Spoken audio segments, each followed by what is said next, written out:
오늘 이 시간 정중함으로 일꾼을 양육하라 라는 제목으로 하나님의 말씀을 증거하겠습니다. 우리는 오늘 바울의 3차 전도 여행을 보게 됩니다. 3차 전도 여행을 시작하기 전에 1차와 2차 선교 여행을 한번 복습해 보도록 하겠습니다. 1차 선교 여행의 특징이 무엇입니까? 복음이 유대인에게서 이방인에게로 퍼져나갔다는 것이죠. 안디옥 교회가 이방인 선교를 위해서 바울과 바나바를 선교사로 파송한 것입니다. 2차 선교 여행의 특징은 무엇입니까? 복음이 서아시아에서 유럽으로 확장되어졌다는 것이죠. 복음의 지역적인 확산입니다. 제가 이렇게 전도여행의 특징을 언급할 때 여러분들이 잘 기억해 놓으셔야 합니다. 그래서 우리가 이 사도행전을 마치게 될 때 여러분의 머릿속에 이 사도행전의 전체적인 그림들이 한눈에 싹 들어올 수 있어야 합니다. 환상 중에 마게도니아 사람들이 도와달라는 그런 요청을 하였죠. 그래서 사도 바울이 그 음성을 듣고 유럽으로 복음을 증거하러 나아가는 것입니다. 2차 선교 여행이 시작되기 전에 문제가 발생했죠. 바울과 바나바가 마가 요한의 문제로 서로 심하게 갈등하고 다투게 되었습니다. 그래서 바나바는 마가 요한을 데리고 구브로로 갔어요. 바울은 실라를 데리고 길리기아로 복음을 증거하러 가기 시작했다는 것이죠. 오늘 우리가 보게 된 3차 전도 여행의 특징은 무엇입니까? 바로 양육입니다. 한마디로 표현하면 양육입니다. 2차 선교 여행 때 돌아봤던 지역들을 다시 방문하면서 일꾼을 양육하고 교회를 세우는 것입니다. 3차 선교 여행 때 중요한 사건은 아볼로와의 만남입니다. 3차 전도 여행 때 아볼로가 굉장히 중요한 인물로 등장하게 되어진다는 것이죠. 우리는 오늘 말씀을 통해서 아볼로 같은 사람을 어떻게 양육할 것인가에 대해서 살펴볼 것입니다. 사도 바울이 고린도를 떠나 파송교회인 수리아 안디옥으로 돌아가게 되면 2차 선교여행이 끝나게 됩니다. 그런데 사도 바울이 안디옥으로 직행한 것이 아니라 중간에 어디를 들리게 됩니다. 사도행전 18절 하반절에서 19절 말씀 함께 읽겠습니다. 시작. 바울이 일찍이 서원이 있었습니다. 갱그레아에서 머리를 깎았더라. 에베소에 와서 그들을 거기 머물게 하고 자기는 회당에 들어가서 유대인들과 변론하니. 고린도에서 사도 바울이 갱그레아로 가죠. 거기서 나시린 서원을 하는 거예요. 새롭게 사역을 결단하는 거예요. 여러분들 어떻게 지난 한 주간 나시린으로 결단하시면서 그렇게 생활하셨나요? 오늘 우리에게도 그런 은혜가 있기를 바랍니다. 그리고 에베소에 잠시 머물렀다고 했죠. 에베소에 잠시 머물렀다가 수리아 안디옥으로 가게 된 거예요. 에베소에 잠시 머무른 것이 계기가 되어서 3차 전도여행 때 다시 에베소로 가게 되어진 것이죠. 우리는 여기서 다시 한번 사도 바울의 복음 증거에 대한 열정을 보게 되어지는 거예요. 사도 바울은 지금 2차 선교여행을 마무리하면서 파송교회로 돌아가고 있었어요. 돌아가는 길이니까 편하게 갈 수 있었어요. 좀 릴렉스하면서 경치도 좀 구경하면서 그렇게 할 수 있었어요. 그런데 그게 아니라 돌아가는 길에도 에베소에 들린 거예요. 그리고 회당에서 복음을 증거했다는 거예요. 사도 바울의 이 복음에 대한 열정은 어느 누구도 막아낼 수 없어요. 그냥 한순간, 한 시간도 헛되이 보내지 않았어요. 어느 지역에 방문할 때도 그냥 방문한 게 아니에요. 오직 복음을 위해서 살고 복음을 증거하는 일을 위해서 철저하게 헌신되었다는 것이죠. 사도 바울이 에베소에 잠시 머물다가 이제 수리아 안디옥으로 돌아갑니다. 그런데 브리스길라와 아굴라 부부는 바울과 함께 안디옥으로 돌아간 게 아니에요. 잠시 들렸던 에베소에 머물게 되어진 거예요. 그곳에서 뭔가 또 하나님이 예비 놓으신 만남이 있었고 하나님이 부탁하신 그런 사역들이 있었기 때문이었다는 거예요. 사도 바울은 파송교인 스리안디옥에 도착해서 아주 잠시 머물다가 다시 3차 전도여행을 출발하게 됩니다. 사도행전 18장 23절에 말씀합니다. 우리 다 함께 사도행전 18장 23절 읽겠습니다. 시작. 얼마 있다가 떠나 갈라디아와 부르기아 땅을 찾으러 다니며 모든 제자를 굳건하게 하니라. 사도 바울이 지금 안디옥에 잠시 머물렀어요. 그리고 갈라디아와 부르기아 땅으로 떠나게 된 거예요. 본문에는 정확한 이유를 언급하고 있지 않는데 뭔가 파송교회 안디옥과 사도 바울 간에 불편한 관계가 있었던 것 같아요. 2차 선교 여행을 마치고 돌아온 사도 바울이 안디옥 교회에서 잠시만 머물렀어요. 안디옥 교회가 뭔가 불편한 관계 때문에 환영해 주지 않았던 것 같아요. 그래서 잠시 머물다가 3차 전도여행을 떠나게 되어진 것이죠. 사도 바울은 안디옥에 잠시 머물고 있는 동안 에베소에서는 어떤 일이 벌어졌습니까? 사도행전 18장 24절 25절에 말씀합니다. 다 함께 사도행전 18장 24절 25절 읽겠습니다. 시작. 알렉산드리아에서 난 아볼로라는 유대인이 에베소에 이르니 이 사람은 언변이 좋고 성경에 능통한 자다. 그가 일찍이 주의 도를 배워 열심으로 예수에 관한 것을 자세히 말하며 가르치나 요한의 세례만 알 따름이라. 아볼로라는 유대인이 에베소에 와서 열심히 예수에 관해서 가르치고 있어요. 아볼로라는 젊은 사역자가 에베소에 와서 정말 복음의 열정을 가지고 예수 그리스도를 증거하고 있었던 것이죠. 그런데 지금 에베소에는 누가 머물고 있나요? 브리스길라, 아굴라 부부. 아볼로가 에베소에 이르렀고 브리스길라, 아굴라 부부를 만나게 되어진 것입니다. 이 만남 역시 역사적이고 운명적인 만남이었던 것입니다. 아볼로는 젊은 사역자였어요. 그가 젊음의 열정을 가지고 복음을 증거하고 있었어요. 그런데 젊다 보니까 완성미가 떨어지고 뭔가 사역에 관해 2% 부족한 점이 있었다는 거예요. 브리스길라, 아굴라 부부가 아볼로를 만난 후 그 부족한 점을 보충해주고 그를 양육해 주었다는 것이죠. 브리스길라, 아굴라 부부가 아볼로의 스승이 되어진 것입니다. 아볼로는 누구입니까? 그는 알렉산드리아에서 태어난 유대인입니다. 그는 언변이 좋고 성경에 능통한 자였어요. 이전 성경에는 이 사람은 학문이 많고 성경에 능한 자다라고 표현하고 있어요. 언변이 좋다, 학문이 많다. 이 두 문장은 분명한 차이가 있는 거예요. 언변이 좋다고 해서 지식이 많은 것은 아닐 수 있다는 거예요. 말만 잘하는 사람 우리가 뭐라고 해요? 사기꾼 같다 그러잖아요.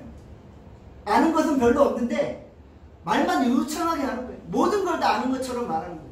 그런 사람이 사기꾼이잖아요. 또 아는 거는 엄청 많아요. 학문은 상당히 깊은데 말을 할 때 횡설수설하는 거예요. 저 사람이 분명히 아는 건 많은데 표현을 잘 못해요. 그런 사람이 있어요. 그러니까 언변이 좋다는 것과 학문이 많다는 것이 꼭 같은 의미는 아니다라고 생각해요. 저는 그래서 이 두 가지 표현을 다 합쳐놓으면 좋겠다 생각합니다. 아볼로는 학문도 높고 언변도 좋고 거기에 성경까지 능통해버립니다. 저는 소망합니다. 우리 나눔교회 모든 성도들이 정말 성경에 능통하고 성경을 통달할 수 있기를 바랍니다. 아볼로가 어디서 태어났죠? 알렉산드리아. 우리가 아볼로를 이해하려면 알렉산드리아라는 도시가 어떤 도시인지 정확하게 이해만 합니다. 알렉산드리아는 북아프리카에 위치한 항구 도시예요. 오늘날의 이집트의 한 도시였어요. 그 당시 알렉산드리아는 로마 제국의 수도인 로마 다음으로 큰 도시였어요. 당시 인구가 300만 정도 되었고요. 그 중에서 유대인들이 100만 정도 되었어요. 이 도시는 아프리카의 아테네다라고 불렸어요. 그리스 헬라 문화권에 속한 철학의 도시이고 지식의 도시이고 학문의 도시였어요. 이곳에 세계에서 제일 큰 대형 박물관이 있었고요. 대형 도서관이 있었고요. 유수한 대학들이 넘쳐났었습니다. 당시에 세계 제일 큰 도서관이 그곳에 있었고 장서가 무려 40만 권에 이르렀다고 합니다. 이곳에 유대인들이 많이 살았고요. 또 여러 회당들도 있었습니다. 아볼로는 유대인 문화 속에서 살면서 유대인 교육을 받았어요. 그리고 그리스 헬라 문화권 속에 살면서 헬라 학문에도 능통했던 것입니다. 알렉산드리아는 유대 문화, 그리스 문화가 서로 융합되어지는 퓨전의 도시입니다. 요즘에 이 퓨전이 아주 유행하잖아요. 음악도 퓨전 음악, 국악과 클래식의 만남, 음식도 퓨전 음식, 동양 음식과 서양 음식의 만남. 알렉산드리아가 그런 도시였다는 거예요. 유대 문화와 그리스 헬라 문화가 서로 융합되어지는 퓨전의 도시였다는 것이죠. 초대 교부인 클레멘트가 알렉산드리아 출신이었습니다. 초대 교부 문헌의 3분의 1을 썼던 오리겐도 알렉산드리아 출신이었다는 거예요. 당시에는 인쇄술이 발달하지 않았잖아요. 오리겐이 글을 쓰면 80여 명의 수녀가 옆에서 그 글을 받아 썼던 거예요. 그러니까 지금도 오리겐의 문헌은 엄청나게 많이 남아있었던 거예요. 오리겐은 극단적인 금욕주의자였어요. 모든 유혹을 피하기 위해서 거세를 하고 독신으로 평생을 살았던 인물입니다. 제가 한 시대를 풍미했던 그런 위대한 인물들을 살펴보니까 대부분 다양한 문화 속에서 살아왔던 사람들입니다. 다양한 문화가 충돌하는 그런 도시 안에서 독창적인 문화를 만들어내고 재창조하는 그런 인물들이었다는 것이죠. 다양한 문화를 경험하니까 시각이 넓어지는 거예요. 그리고 그 다양성을 하나로 융합할 수 있는 능력이 생기는 것입니다. 다른 문화들이 서로 섞이면서 독창적인 문화, 퓨전 문화, 새로운 문화로 재탄생되어지는 거예요. 우리가 사는 이 대한민국 단일민족이잖아요. 우리는 그냥 우리 문화 속에 살아가는 거예요. 다양한 문화를 경험해보지 못하는 거예요. 그러니까 우리나라 사람들이 상당히 폐쇄적이고 꽉 막혀있는 경향이 많아요. 우물 안에 개구리 같은 거예요. 여러 문화를 융합하는 그런 도시에 사는 사람들은 적응력도 빠르고 쉽게 새로운 문화도 받아들이는 거예요. 전 세계에서 가장 다양한 문화들이 모이는 도시가 어디일까요? 저는 미국 캘리포니아라고 생각해요. 캘리포니아 안에는 다양한 문화들이 서로 충돌하는 거예요. 그래서 캘리포니아에 사는 우리 한인들이 상당한 강점이 있어요. 그들은 다양한 문화를 경험해요. 한국 문화도 경험하죠. 미국 문화도 경험하죠. 스페니시 문화도 경험하죠. 그 외에 다양한 문화들을 경험하는 거죠. 그러면서 그 문화를 자기만의 독특한 문화로 소화해내고 재창조해버리는 거예요. 저는 미국 캘리포니아에 살면서 이런 교회에 대한 비전을 가지게 되었어요. 캘리포니아 안에서 멀티컬처럴한 그런 교회를 세워야겠다. 그런 꿈을 꿨었어요. 다문화 교회를 꿈꿨어요. 한국인들만을 위한 교회가 아니라 다양한 인종들이 함께 어우러져 하나를 이루는 그런 교회를 꿈꿨었어요. 모든 족속과 백성과 방언과 능히 셀 수 없는 수많은 무리들이 흰옷을 입고 종려나무 가지를 흔들며 구원하심이 보좌에 앉으신 하나님과 어린 양께 있도다 라고 외쳤던 그 요한계시록의 모습, 이것이 천국의 모형이잖아요. 서로 얼굴이 달라요. 말이 다르고 피부색이 다르고 문화가 다르고 습관이 다르지만 예수 그리스도 안에서 교회 공동체로 모이는 거예요. 그리고 서로 하나를 이루는 거예요. 피부색이 다르다고 서로 차별하지 않는 거예요. 말이 다르다고 서로 불편하게 여기지 않는 거예요. 예수 그리스도 안에서 빈부 귀천 남녀노소 인종 문화 어떤 것도 차별이 없이 그리스도 안에 하나 되는 거예요. 저는 캘리포니아에서 그런 교회를 꿈꾸고 사역을 했었어요. 근데 하나님이 어느 날 조국 교회를 섬기라고 한국으로 부르시는 거예요. 하나님이 부르시니까 어떻게 해요? 제 머릿속에는 이 캘리포니아 땅에서 정말 다양한 인종들이 모여서 함께 예배드리는 그런 모형을 꿈꾸다가 한국으로 들어오게 되었습니다. 이 다양한 인종이 모인다는 거, 이것은요, 저는 엄청난 강점이 있다고 생각해요. 왜냐하면 그런 문화들을 다 경험하는 거예요. 사람이 나이가 들면 들수록 폐쇄적이 된다고 하잖아요. 남의 것을 받아들이기 거부하는 거예요. 그런데 다양한 문화 속에 사는 사람들은요, 무슨 문화든지 소화해내는 거예요. 그리고 거기에 눌려있는 게 아니라 그것을 나만의 문화로 다시 재창조해버리는 거예요. 우리 문화가 되어버리는 거예요.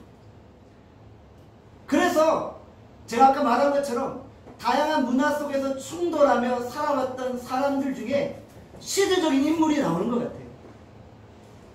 알렉산드리아는 이처럼 다양한 문화를 복합적으로 경험할 수 있었던 도시였다는 것이죠. 아볼로가 거기서 태어난 거예요. 우리가 읽은 25절에 보니까 그가 일찍이 주의 도를 배웠다라고 말씀합니다. 이런 문화 속에서 자라왔던 아볼로가 일찍이 어린 시절부터 주의 도를 배웠고 예수 그리스도를 알게 되었던 거예요. 아볼로는 어린 시절부터 부모를 통해 예수님을 배운 거예요. 예수님을 경험하게 된 거예요. 어린 시절 자녀들에게 주의 도를 가르치고 예수님을 가르치는 것은 매우 중요합니다. 부모가 앉아있을 때든지 누워있을 때든지 집에 있을 때든지 걸어갈 때든지 언제든지 자녀들에게 주의 법도를 가르치고 예수 그리스도를 가르쳐야만 하는 거예요. 그래야지만 자녀들이 성인이 되고 나이가 들어서도 예수님을 떠나지 않는 것입니다. 우리 자녀들에게 부지런히 성경을 가르치고 예수님을 가르치는 거예요. 제 딸도 잠자기 전에 저녁마다 항상 성경을 읽고 자잖아요. 성경을 가르치고 성경을 읽게 하고 성경을 암송하게 하는 거예요. 성경을 읽으면 세상과 비교할 수 없는 엄청난 하늘의 지혜가 임하는 거예요. 성경을 읽으면 하나님이 지혜를 주시는 거예요. 우리의 자녀들이 목동 유명한 학원의 과외를 받는 게 아니라 성경을 통해 하늘의 과외를 받는 거예요. 하나님이 직접 우리의 자녀들을 과외시켜 주는 거예요. 성경을 읽을 때 정말 대치동 1타 강사가 가르치는 것보다 더 크고 놀라운 하늘의 지혜가 임하게 되어지는 것입니다. 저는 우리의 자녀들이 하나님의 말씀을 통해 다니엘의 지혜를 경험할 수 있기를 바랍니다. 다니엘이 그러했잖아요. 바벨론의 그 어떤 박사들이나 그 어떤 지식인들보다 그 지혜와 지식이 탁월했잖아요. 이것은 세상의 지식이 아니라 하나님이 주시는 지혜요 지식이었다는 것이죠. 우리 나눔교회 다음 세대가 어린 시절부터 주의 도를 배우고 예수 그리스도를 알 수 있기를 바랍니다. 그래서 하늘의 지혜, 다니엘의 지혜로 충만케 되어질 수 있기를 바랍니다. 알렉산드리아, 유대 문화, 또 헬라 문화, 헬라 문화와 더불어 기독교 문화도 융화되어졌던 곳이에요. 유대 문화가 생겨나면 자연스럽게 유대 문화 안에 또 다른 기독교 문화가 생겨나게 되는 거예요. 그러니까 여러 문화가 융합되어졌던 도시입니다. 아볼로는 다양한 문화를 알았고요. 그리고 다양한 문화 속에서 자기만의 문화를 융화시킬 수 있는 능력이 있었어요. 한국 문화도 알고, 미국 문화도 알고, 동양 문화도 알고, 서양 문화도 알고. 제 딸이 미국에서 태어났잖아요. 제가 미국에 살 때 제 딸을 위해 이렇게 기도했어요.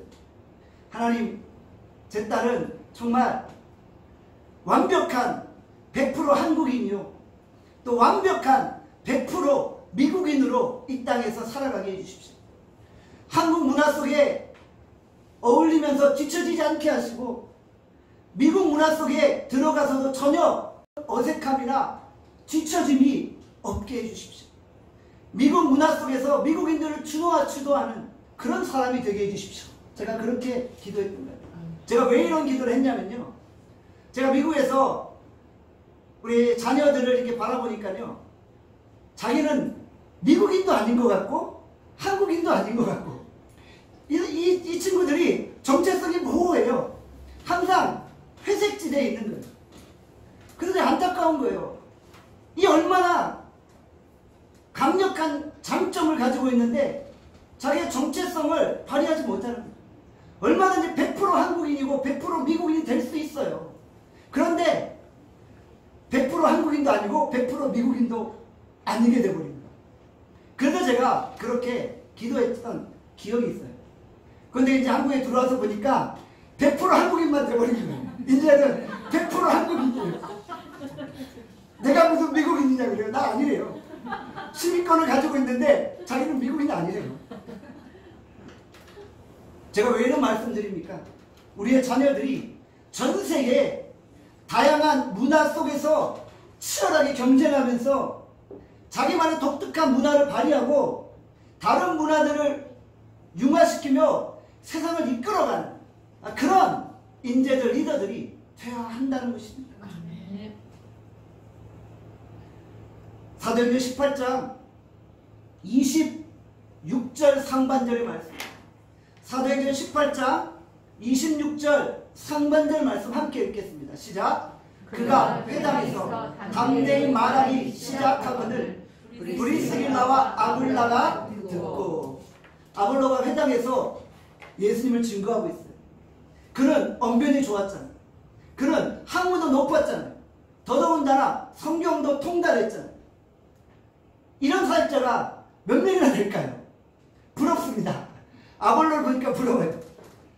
유대인들이 회당에서 그의 설교를 듣고 감탄사를 연발하는 거예요.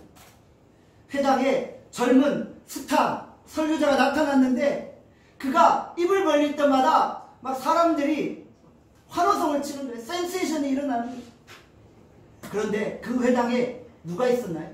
브리스길라 아굴라 부부가 있었던 거예요. 브리스길라 아굴라 부부가 아볼로의 설교를 자세히 들었어요. 그런데 아볼로에게 2% 부족한 점이 있었던 거예요. 아볼로의 한계가 무엇이었을까요? 사도행전 18장 25절 하반절에 말씀합니다. 우리 다 함께 한 번 더 읽겠습니다. 시작. 그가 일찍이 주의 도를 배워 열심으로 예수에 관한 것을 자세히 말하며 가르치나 요한이 세례만 알 따름이다. 아볼로에게는 대단한 예수 그리스도에 관한 열심이 있었어요. 그런데 뭐가 부족했어요? 요한의 세례만 알았더라. 이게 뭔가 부족했다는 거예요. 그는 성령 세례에 대해서는 무지했어요. 그는 요한의 세례만 알고 있었던 거예요. 성령 세례와 관련된 부분은 사도행전 19장과 연결되기 때문에 다음 시간에 우리가 살펴보도록 합니다. 아볼로는 예수도 알고 성령도 알고 아볼로는 예수도 알고 성경도 알고 학문도 높았어요. 그런데 요한의 세례만 알 뿐 성령의 세례, 성령 체험에 대해서는 무지했다는 거예요. 유창하게 말씀을 풀고 지식을 전달했는데 성령의 역사가 없는 거예요. 성령을 모르니까 성령의 역사가 나타나지 않는 거예요. 한국교회 안에 아볼로 같은 성도들이 많이 있어요. 엄청나게 많은 성경 지식들이 있어요. 성경을 몇 독이나 했어요. 그런데 성령의 불을 받지 않은 거예요. 성령의 불이 없는 거예요. 그러니까 얼마든지 지식적으로 막 성경 지식을 막 나열하는데 아무런 성령의 감동이나 성령의 역사도 일어나지 않는 거예요. 여러분들, 우리 한국교회 성도들이 지식적으로 훈련받는다고 이게 사역자로 세워지는 게 아니에요. 성령의 기름 부으심이 있어야 돼요. 그래야지 거기서 성령의 능력이 나타나고 성령의 열매가 맺고 성령의 역사가 나타납니다. 저는 자주 다른 설교자들의 설교를 들을 기회가 있어요. 어떤 설교자들은 성도들에게 엄청난 지식을 전달해요. 제가 그 설교를 들으면서 정말 엄청난 지식이 흘러넘친다. 근데 마음에 감동이 없어요. 성령의 역사가 없는 거예요. 여러분들, 지식 전달로 끝나는 게 아니라 그 설교 가운데, 그 말씀 가운데 성령의 기름 부으심과 성령의 임재가 있어야 되는 거예요. 그래야지 사람이 변화되는 거지. 아무리 지식만 전달하면 뭐합니까? 그러면 강연 들은 거나 마찬가지예요. 오늘 이 설교 시간에 주의 성령께서 우리 가운데 좌정하시고 우리 가운데 임재하시고 우리의 마음을 감동케 하시기를 주님의 이름으로 축원합니다. 성령의 임재와 성령의 역사가 우리의 마음을 파고들 수 있기를 간절히 소원합니다. 사랑하는 여러분, 구두 수성공 무디 목사님을 아시잖아요. 그는 학문이 짧았어요. 그는 일자 무식의 사역자였어요. 그 은혜를 받고 복음을 증거하기 시작하는데 학문이 짧다 보니까 자꾸 논리가 안 맞고 어법이 틀리고 말이 어눌한 거예요. 무디 목사님이 설교를 하고 내려오면 일부 사람들이 무디 목사님을 비난해요. 아니, 설교자가 그렇게 어법이 틀리고 맞춤법이 틀려서 어떻게 하냐고. 그런데 그 무디 목사님이 미국의 영적 대각성운동을 주도해 갔잖아요. 맞춤법이 틀린 게 문제가 아니라 성령의 역사가 없으면은 그런 사람은 이루어지지 않는다는 거예요.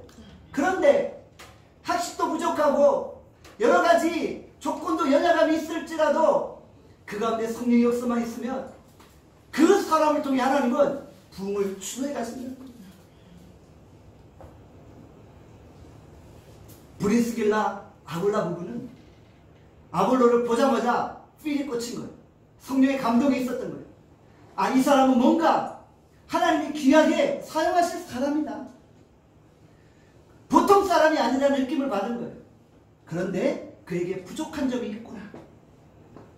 저것만 보충해주면 정말 하나님 나라의 귀한 일꾼으로 서게 되겠구나. 큰 인물이 되겠구나. 그렇잖아요. 학문도 있고 언변도 있고 성경도 능통한데 거기에 성령의 기름 부심까지 있으면 폭발적인 사역이 일어나는 거잖아요.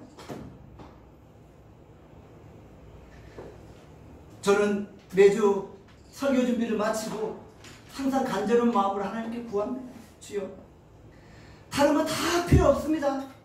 그냥 예배 가운데 성령의 간절한 은혜, 성령의 충만, 성령의 기름 부으심, 성령의 내주 교통하심이 있기를 소원합니다. 그래야지 선포되는 말씀이 성도들의 마음발에 새겨지는 것이죠. 예배 때마다, 설교 때마다 하늘에서 폭포수 같은 성령의 임재가 나타날 수 있게 해주십시오. 제가 그렇게 기도하게 되어진다는 것이죠. 사도행전 18장 26절에 말씀합니다. 우리 다 함께 사도행전 18장 26절을 읽겠습니다. 시작. 그가 회당에서 담대히 말하기 시작하면 브리스길라와 아굴라가 듣고 데려다가 하나님의 도를 더 정확하게 풀어 이르더라. 브리스길라 아굴라 부부가 설교를 마친 아볼로에게 다가간 거예요. 그리고 자신의 집으로 초대한 거예요.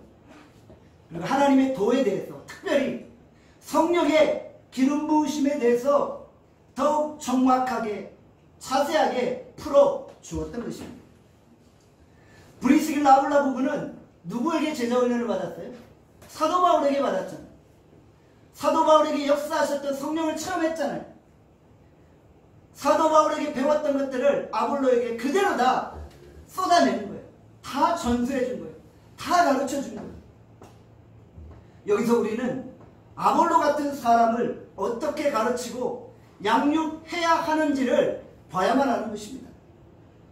아볼로가 설교를 마치고 내려왔어요.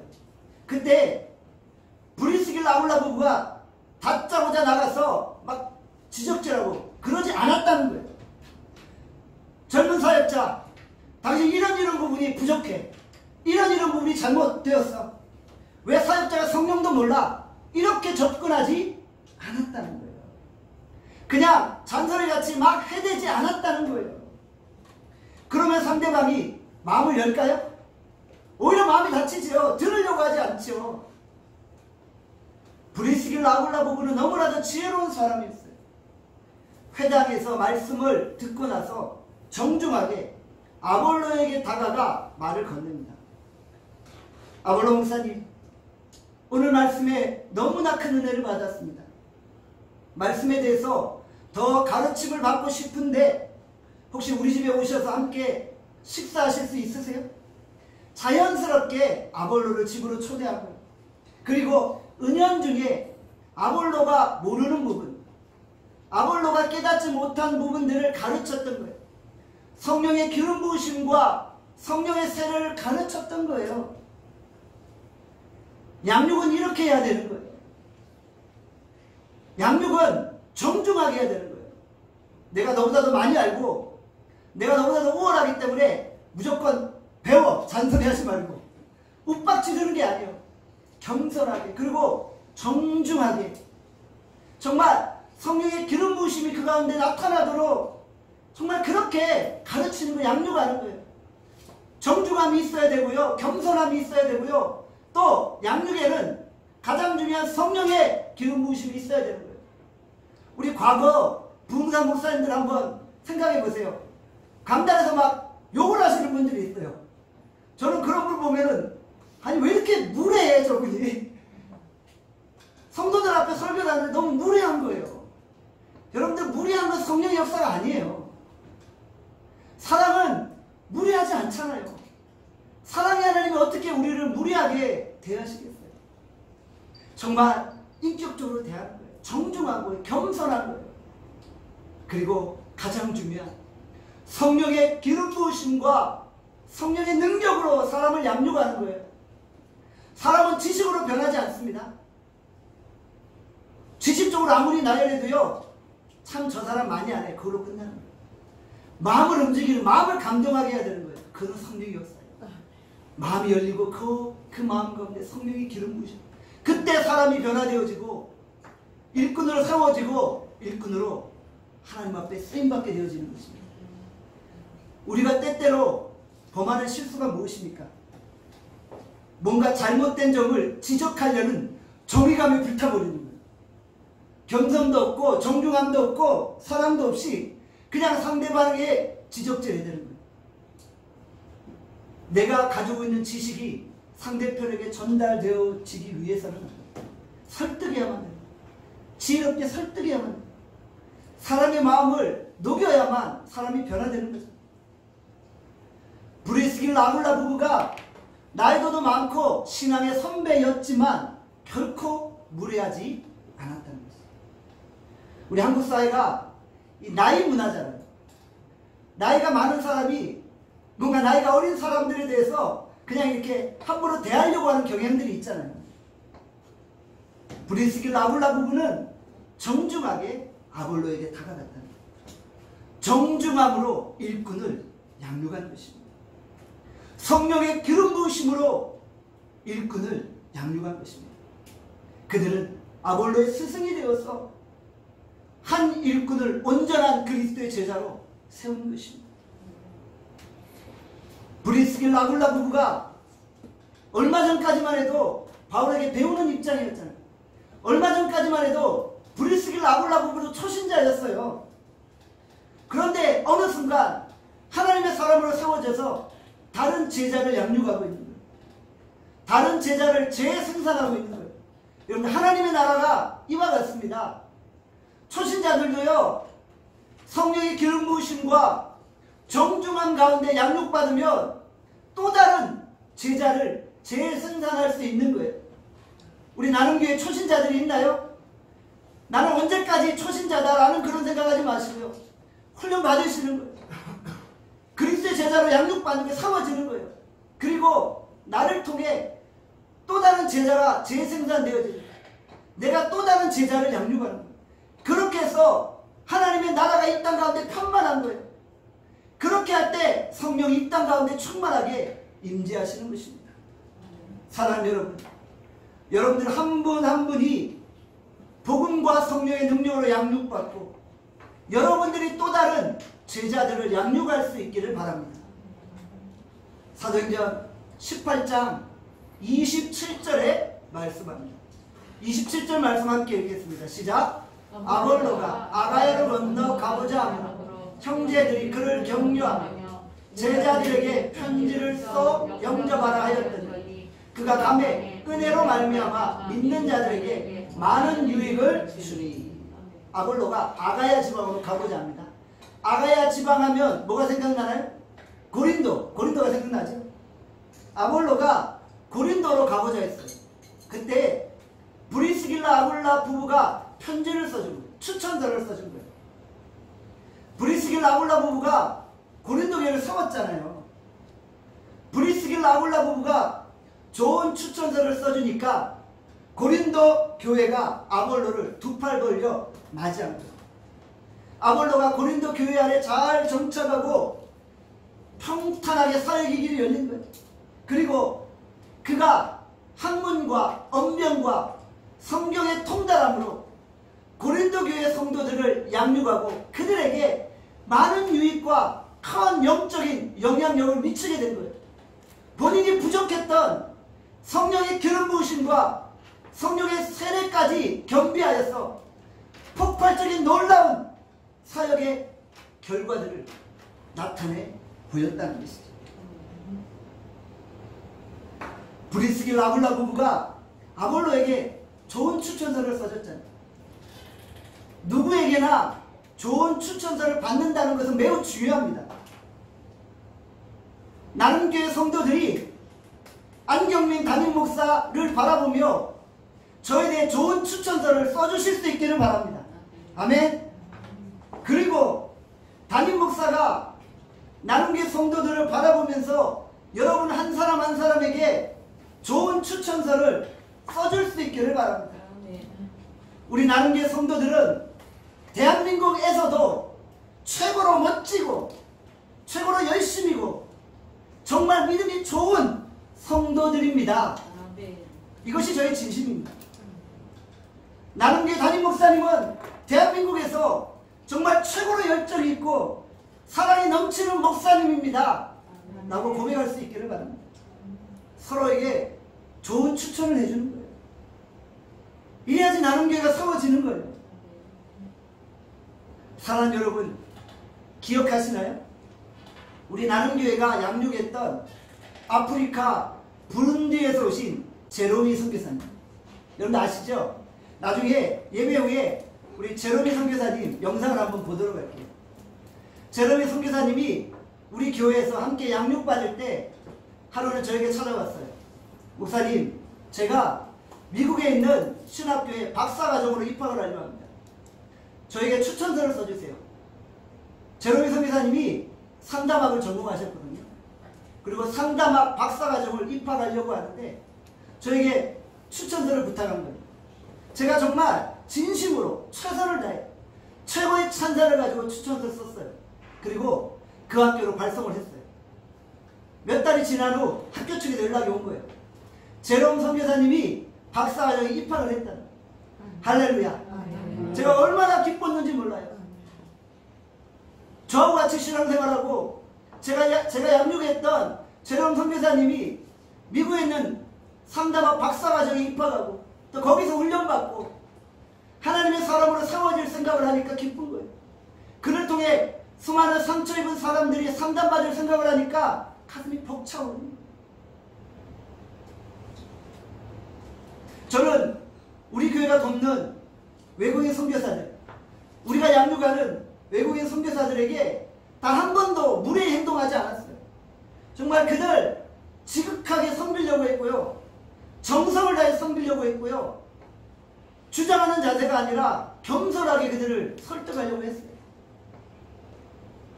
우리 나눔교회는 계속해서 현지 외국인 지도자들을 세우고 양육하는 사역을 감당할 것입니다.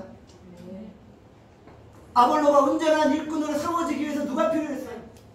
브리스길 아골라 부부가 꼭 필요했어요. 그렇게 브리스길 아골라 부부를 통해 양육받았던 아볼로가 교회 기둥같이 쓰임받았잖아요. 우리 나눔교회도 이제 아볼로 같은 일꾼을 세우고 일꾼을 양육하는 거예요. 나눔교회가 제자훈련을 통해 한 사람 한 사람을 그리스도의 제자로 양육하는 거예요. 세우는 거예요. 초신자들이 교회만 다닌다고 끝나는 것이 아니잖아요. 이제 일꾼으로 세워지고 제자훈련 받고 든든한 교회 기둥으로 세워지는 거예요. 우리 나눔교회 안에서 하나님 나라를 위하여서 기둥같이 쓰임받는 일꾼들이 구름대처럼 벌떼처럼 일어날 수 있기를 소원합니다. 우리 나눔교회에서 이 시대를 이끌어가는 다음 세대가 벌떼처럼 구름대처럼 일어날 수 있기를 주님의 이름으로 축원합니다. 아멘. 기도하겠습니다.